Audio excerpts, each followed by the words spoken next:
Hello আমার সমগ্র বিশ্বজগতের মানবজাতি বন্ধুরা, একটা অতি গুরুত্বপূর্ণ কথা যেটা আমরা সকলেই শ্রবণ করি, শুনে থাকি। আমাদের বৈশিষ্ট্য সম্মানীয় ব্যক্তিদের মুখ থেকে আমরা যেটা শুনি, এটা আসলেই বাস্তব কথা, ধ্রুব সত্য কথা।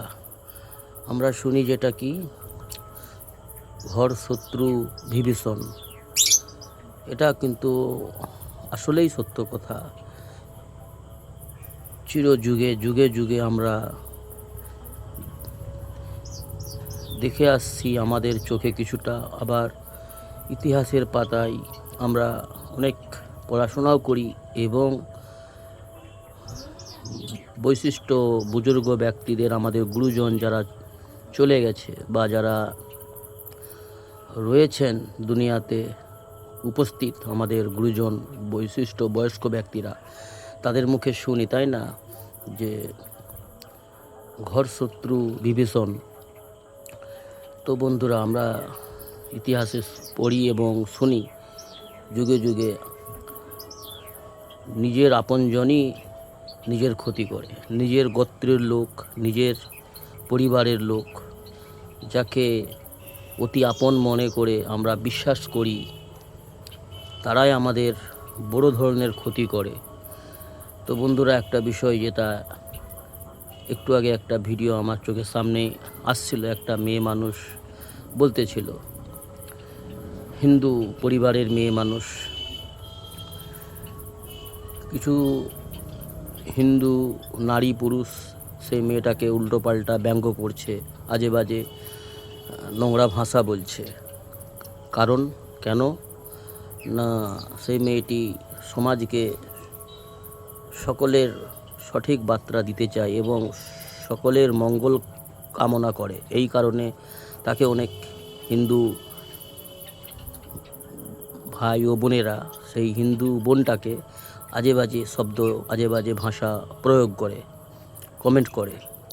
তো আমি বন্ধু বলবো, হিন্দু বলতে পৃথিবীতে কোনো ধর্ম নেই, প্রথম কথা। হ্যাঁ, যতটা আমরা ইসলামের বিধানে পেয়ে থাকি বা আলেম ওলামাদের মুখে শুনে থাকি, সনাতনী একটা শব্দ।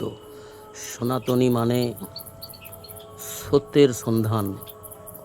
সনাতন, সত্যের সন্ধান যারা করে তাদেরকে বলা হয় সনাতনী, অর্থাৎ সত্যের সন্ধানী। আর সত্য শুধুমাত্র ইসলাম, এটা আমি বলছি না বন্ধু। সত্য হলো বিশ্বজগতের মধ্যে, সমস্ত সৃষ্টি জগতের মধ্যে, সমস্ত সৃষ্টি জগৎকে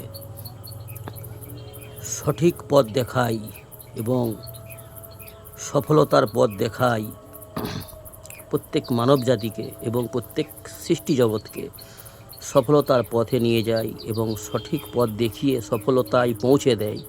সেটি হলো সত্য, অর্থাৎ ইসলাম। আর এই ইসলামের মধ্যেই সফলতা। ইসলামকে যে মেনে চলবে বেশির বেশি, সেই ব্যক্তিই সফল হতে পারবে। এটা আমি বলছি না বন্ধু, এটা প্রত্যেক ধর্মগ্রন্থই বলে। যত পৃথিবী জুড়ে, বিশ্ব জুড়ে যত বড় বড় যে ধর্মগুলো রয়েছে, তাদের মধ্যে আমরা যতটা জানি, যতটা আমি জানি, ইহুদি, নাসারা, বৌদ্ধ এবং যাকে আমরা হিন্দু বলি, হিন্দু তো নয়, হিন্দু বলে কোনো ধর্ম নেই, তো যেটা এদেরকে আমরা আমাদের ভাষায় যেটা বলা হয় মুশরিক। আর মুশরিক মানেই হিন্দু নয়। হিন্দু শব্দ নেই, হিন্দু একটা আলাদা বিষয়। হিন্দ বা একটা সিন্ধু, এরকম নদী বা একটা নদীর তীরের শব্দ দিয়ে এটা শব্দ করা হয়েছে। তো মুশরিক মানব জাতির মধ্যে অগণিত, সবথেকে বেশি। ইহুদি নাসারাদের থেকেও মুশরিক বেশি রয়েছে। আর মুশরিক সব সব জায়গায় রয়েছে, সব গ্রামে রয়েছে, সব সংগঠনের মধ্যেই রয়েছে, সমস্ত সমাজে রয়েছে। আমাদের মুসলমান সমাজেও অনেক রয়েছে, অগণিত রয়েছে মুশরিক, যারা আল্লাহর সঙ্গে কোনো সৃষ্টি বস্তুকে শিরক করে, বা যারা মূর্তি বানিয়ে কোনো সৃষ্টি জিনিসের মূর্তি বানিয়ে পূজা করে বা তাদের কাছে প্রার্থনা করে, তাদের কাছে নত হয়, তাদেরকেই মুশরিক বলা হয়। আর এমন মুশরিক আমাদের মুসলমান সমাজেও অগণিত রয়েছে, অধিক পরিমাণে রয়েছে। তো বন্ধুরা, যুগে যুগে আমরা দেখে আসছি, শুনে আসছি, মুসলমানের ক্ষতি, মুসলমান নামে ছদ্মবেশী যার কিছু রয়েছে, বেশ কিছু রয়েছে। এটা আলেম ওলামারা বলেন এবং এটা হাদিসের মধ্যেও পাওয়া যায়। মুসলমানদের ক্ষতি, ইসলামের ক্ষতি, মুসলমান নামে কিছু ছদ্মবেশী লুটেরা, যারা স্বার্থপর, টাকা পয়সার লোভী, লালসা মানুষ, তারা মুসলমান ছদ্মবেশে, মুসলমান সেজে তারা ইসলামের ক্ষতি করতে চায় এবং মুসলমানদের ক্ষতি করতে চায়। পারবে না কখনো। মুসলমান এবং ইসলামের মুহাফিজ হলেন আল্লাহ স্বয়ং নিজেই। মুসলমানদের এবং মুমিন মুসলমানদের এবং ইসলামের হিফাজত আল্লাহ করার দায়িত্ব নিয়েছে। মুমিন মুসলমানদের এবং ইসলামের হিফাজত করার দায়িত্ব আল্লাহ স্বয়ং নিজেই নিয়েছেন। এবং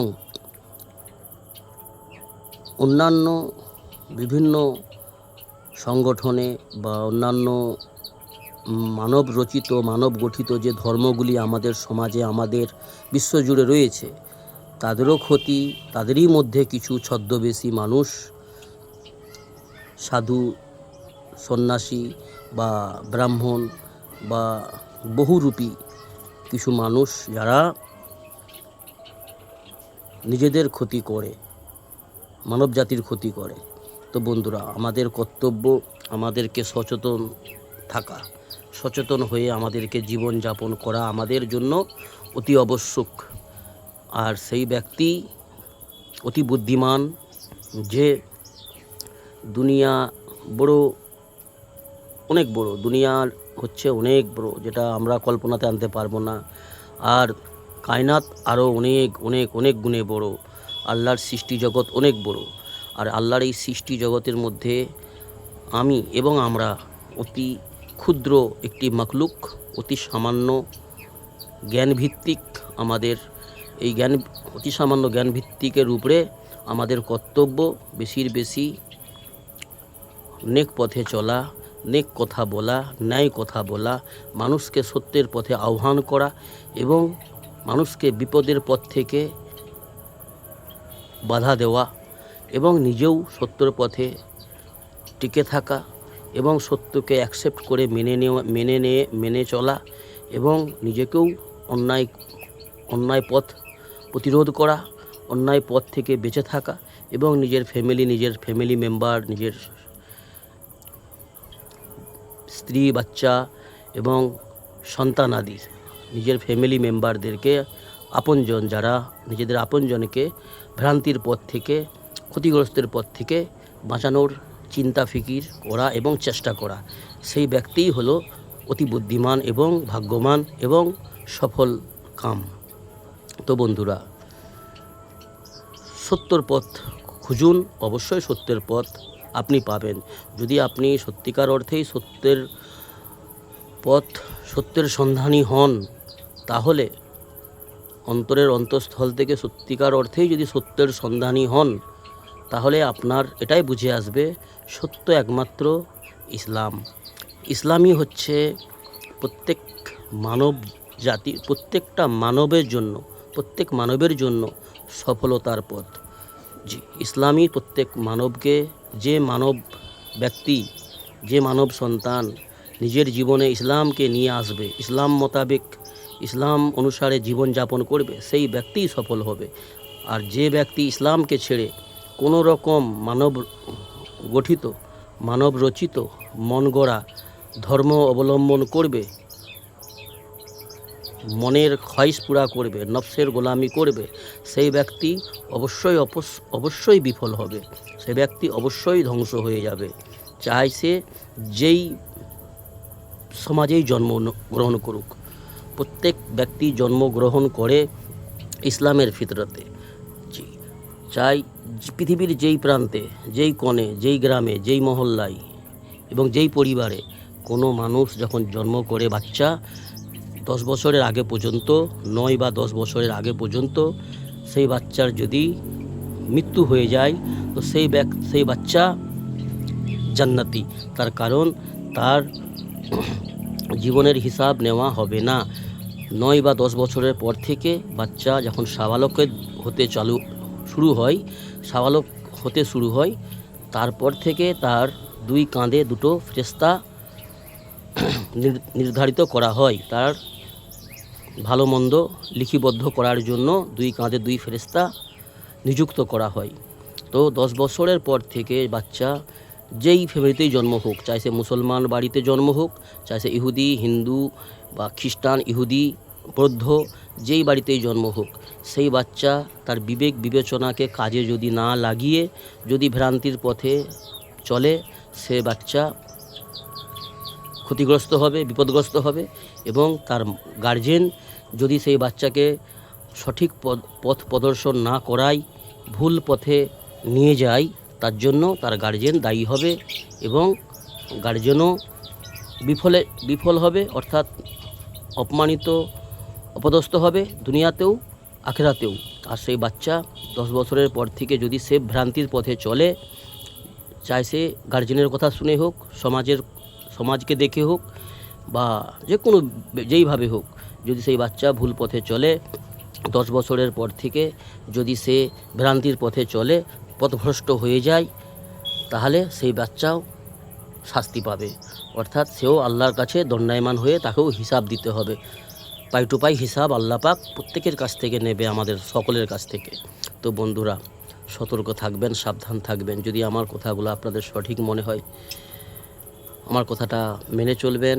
আশা করি আপনাদের ভালো হবে এবং আমার জন্য দোয়া করবেন এবং প্রত্যেক মানব জাতির জন্য দোয়া করবেন। মানব জাতি হচ্ছে শ্রেষ্ঠ জাতি, কিন্তু ওই মানব শ্রেষ্ঠ নয় যে মানব নিজের নফসের গোলামি করে, মনমানি করে। আক্কেল দিয়েছে আল্লাহ, ব্রেন সবচেয়ে বড় জিনিস। মানব জাতি শ্রেষ্ঠ এই জন্যই যে ব্রেন আমরা পেয়েছি, যার দ্বারাই ভালো মন্দ ঠিক ভুলের বিবেচনা করতে পারি। আমরা দুনিয়ার ব্যাপারে তো আমরা অনেক বুঝি, অনেক বিবেচনা করে, অনেক চিন্তা ভাবনা করে আমরা চলাফেরা করি, কিন্তু আমাদের যিনি সৃষ্টি, আমাদেরকে কে সৃষ্টি করলো, আমাদের এত সুন্দর চেহারা, আমাদের হাত পা চোখ মুখ দাঁত, এই যে সুন্দর চেহারা বা আমাদের ইন টোটাল সমস্ত জিনিসকে আমরা উপভোগ করছি, দেখছি, ভালো মন্দ দুনিয়ার ব্যাপারে সব বুঝি, কিন্তু দুনিয়ার পরে একটা জীবন আছে, আমাদেরকে একজন পাঠিয়েছে এবং তার কাছে আমাদেরকে পুনরায় ফিরে যেতে হবে। এই চিন্তাভাবনা যদি আমরা না করি, তাহলে কিন্তু আমরা আসামি এবং আমরা মুজরিম, আমরা অপরাধীদের খাতাতে নির্ধারণ হয়ে যাব। তো বন্ধুরা, সতর্ক থাকবেন, সুস্থ থাকবেন, ভালো থাকবেন। নিজের চিন্তা ফিকির নিজে করুন এবং অন্যের চিন্তা ফিকিরও করতে হবে আমাদেরকে। তার সঙ্গে সঙ্গে আগে আমাদের নিজের চিন্তা নিজেকে করতে হবে। তার কারণ বন্ধুরা, যতক্ষণ আমি আছি ততক্ষণ আমার বলে কিছু আছে বা আমাকে আপন বলে অনেকেই মনে করবে। যখন আমি থাকবো না, আপনি থাকবেন না, তখন আমার বলতেও কিছু নেই, আমাকেও কেউ আপন বলে মনে করবে না। কিছুদিন মনে রাখবে, তারপরে সকলেই আমার কথা ভুলে যাবে। যাদের জন্য আমরা এত দৌড়ঝাঁপ করছি, সমস্ত কিছু করছি, সকলেই আমার একদিন শত্রু হয়ে যাবে, আমাদের সকলেরই, তাই না বন্ধু? ওই জন্য সতর্ক থাকবেন, ভালো থাকবেন, সুস্থ থাকবেন বন্ধুরা। আমার কথা ভালো লাগলে আমার কথা মেনে চলবেন বন্ধুরা। ভালো থাকুন।